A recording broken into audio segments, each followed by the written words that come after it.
Facebook আইডিতে কিভাবে follower button add করবেন আজকের ভিডিওর ভিতরে দেখাবো একদম সহজে কিভাবে আপনাদের আইডিতে ফলোয়ার বাটন অ্যাড করবেন। এখানে নিচে স্ক্রল করার পরে সেটিংস অ্যান্ড প্রাইভেসি এখানে ক্লিক করুন।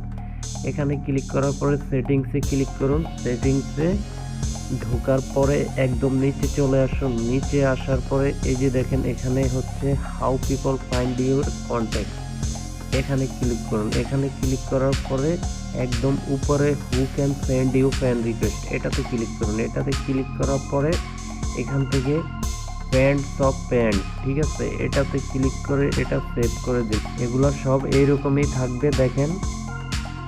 আর হচ্ছে এখান থেকে নিচে আসুন। নিচে আসার পরে এই যে ফলো অ্যান্ড পাবলিক কন্টেন্ট এটাতে ক্লিক করুন। এটাতে ক্লিক করার পরে এখানে একদম উপরে হু ক্যান ফলো মি এটাতে পাবলিক, এটাতে সেভ করে দিন পাবলিক করে, ঠিক আছে। আর সবগুলা এখান থেকে এই যে সবগুলা কিন্তু পাবলিক মোডে থাকবে।